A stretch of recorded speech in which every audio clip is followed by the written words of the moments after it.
थोड़ा सा ध्यान से सुनिएगा, फिर जो मैं आपको वीडियो में बाद में बताऊंगा आपको समझ में आ जाएगा कि मैं कह क्या रहा हूँ। मान लीजिए आपने 10 आदमियों को हजार हजार रुपए उधार दिए हैं, तो आपने जो उधार दिया है वो टोटल 10,000 रुपए है, और उनमें से दो व्यक्तियों ने आपका उधार नहीं चुकाया, तो आपका नुकसान कितना हुआ? 2,000 रुपए का नुकसान हुआ। लेकिन मान लीजिए कि आपने जिन 10 व्यक्तियों को हजार हजार रुपए उधार दिए थे, उनमें से आपको ये पता चल गया था कुछ दिन के बाद ही कि जो एक व्यक्ति है वो मेरे 1,000 रुपए नहीं देने वाला, वापस नहीं देने वाला, कोई भी कारण, तो आपका नुकसान कितना हुआ? 1,000 रुपए। अब आप सोचेंगे कि ये कैसे हुआ, क्योंकि पैसे तो दो ने नहीं दिए और नुकसान 1,000 का कैसे हुआ? ये कौन सा मैथ आ गया? ये है सरकारी मैथ।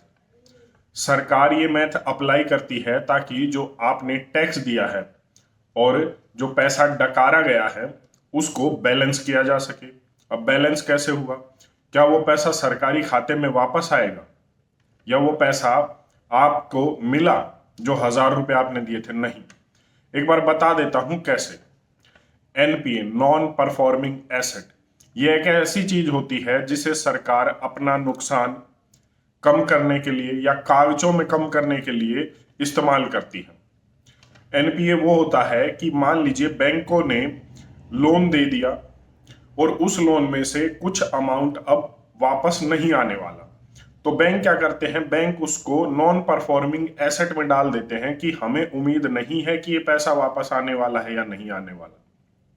तो हम क्या करें? उसे नॉन परफॉर्मिंग एसेट में डाल देते हैं। उस नॉन परफॉर्मिंग एसेट में डालने के बाद सरकार ऑन पेपर से मानती है कि ये हमारा कोई नुकसान नहीं है। एनपीए, नॉन परफॉर्मिंग एसेट को लगातार सरकार बढ़ा रही है। अब फाइनेंशियल रिपोर्ट आई थी और इस फाइनेंशियल रिपोर्ट के जरिए सरकार ने यह कहा है कि बैंकों की हालत पूरी दुनिया के मुकाबले बेहतर है। ये रिपोर्ट आरबीआई की जब आई है, जब आरबीआई ने अभी कुछ दिन पहले, मैंने वीडियो में बात की थी, उसका लिंक पिन डिस्क्रिप्शन में मिल जाएगा आपको, कि किस तरीके से सरकार ने 10 लाख करोड़ के आसपास, अभी मुझे ध्यान नहीं है, उस वीडियो में आपको पता लग जाएगा, इतना पैसा सरकार ने एनपीए में डाल दिया था, पहले ही नॉन परफॉर्मिंग एसेट में डाल दिया था। और बैंकों ने यह कहा था कि हमारी हालत बहुत ठीक है। लेकिन क्या वो पैसा बैंकों में वापस आएगा? नहीं आएगा, कभी नहीं आएगा। हालांकि बैंक कोशिश करते रहते हैं कि उस पैसे को रिकवर किया जाए, लेकिन वो पहले ही ये मान चुके होते हैं कि ये पैसा आने वाला नहीं होता, और उस पैसे में से भी काफी ज्यादा पैसा वापस नहीं आता। मान लीजिए 100 रुपए में से 2, 4, 5% आ भी गया तो एक अलग चीज है, लेकिन ये इतनी बड़ी अमाउंट होती है देश के बैंकों के लिए जो हमारे देश की आर्थिक स्थिति पर बुरा असर डालती है। लेकिन जैसा मैंने पहले बताया कि आपने अगर 10 व्यक्तियों को हजार हजार रुपए दिए हैं और एक का आपको पहले से ही पता था, तो सरकार उसे गिनती नहीं है अपने नुकसान में। लेकिन ना तो वो पैसा बैंकों में वापस आता है, ना ही सरकार के पास आता है। हाँ, आपकी जेब से जरूर चला गया। आपने जो टैक्स का पैसा दिया है उस पैसे में से ये जरूर चला गया, और ये कहीं ना कहीं उन बड़े बड़े दोस्तों के हाथ में होता है जो लंदन में जाकर फिर अपना घर बसा लेते हैं। इतना जरूर है कि इसके बाद सरकार वाहवाही लूट लेती है कि बैंकों की स्थिति अच्छी है। बेशक से वर्ल्ड बैंक, आईएमएफ ये कहते हों कि 1/3 दुनिया में मंदी आने वाली है, भयंकर मंदी आने वाली है, लेकिन हमारे देश में हालात ठीक है। ठीक है, लेकिन क्या आपके देश में महंगाई नहीं बढ़ रही है? वो बढ़ रही है। क्या रुपया कमजोर नहीं हो रहा है? वो हो रहा है। और मैं किसी भी सरकार की बात कर रहा हूं, रुपया डॉलर के मुकाबले पहले भी कमजोर हो रहा था, अब भी कमजोर हो रहा है। और वर्ल्ड में आईएमएफ ने तो यहां तक कहा है कि 2027 आते आते रुपया $1 के मुकाबले 100 रुपए तक पहुंच जाएगा। तो लगातार रुपए में गिरावट जारी है।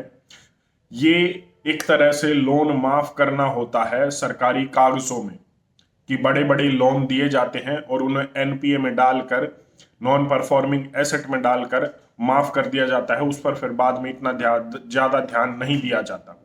जब हालत गंभीर होने लगती है तो सरकार एक फंड रिलीज कर देती है, जैसा अभी पिछले साल किया था बैंकों के लिए, 2 लाख 2.5 लाख करोड़ कुछ बैंकों को रिलीज किया था। तो उसके बाद फिर बैंकों की हालत में सुधार हो जाता है। लेकिन वो 2 लाख 2.5 लाख रुपए आता, लाख करोड़ रुपए आता कहां से है? वो आपकी जेब से आता है। अगर लोन माफ करना ही है तो उस किसान का 50,000 रुपए का लोन माफ कर दो जिसके लिए वो आत्महत्या कर रहा है। अगर कुछ करना ही है देश के लघु उद्योगों के लिए कर लो, जो दिन रात अपने घरों में बैठकर छोटा मोटा काम करके अपनी 2 वक्त की रोटी कमा रहे हैं। लेकिन नहीं, जब मरने की बारी आती है तो गरीब ही सबसे आगे होता है। और ठीक उसी तरीके से एनपीए में भी गरीब ही बेचारा मरता है, किसान ही बेचारा आत्महत्या करता है। अमीर तो पैसा लेकर आया है और यहां से उड़कर लंदन में, ऑस्ट्रेलिया में, न्यूजीलैंड में जाकर बैठ जाएगा और पूरी उम्र वो उससे ऐश करेगा। यहाँ आप अपने एनपीएस को इधर उधर करते रहिए, लोगों को दिखाते रहिए हमारी स्थिति अच्छी है, हमें कोई फर्क नहीं पड़ने वाला, दुनिया में मंदी आए या कुछ भी हो, महंगाई बढ़े, कुछ भी हो, लेकिन गरीब बेचारा पिसता रहता है, मिडिल क्लास टैक्स देता रहता है। ये देश की सच्चाई है, ये दुनिया की सच्चाई है, किसी भी दुनिया में हो यही फंडा चलता है। गरीबी नहीं हट रही तो गरीब ही हट रहा है, और ये लगातार चलता रहेगा, ये दमन लगातार चलता रहेगा जब तक आप अपने स्तर पर अपने नेता से सही सवाल नहीं करेंगे। जानकारी कैसी लगी जरूर बताएं। धन्यवाद। जय हिंद।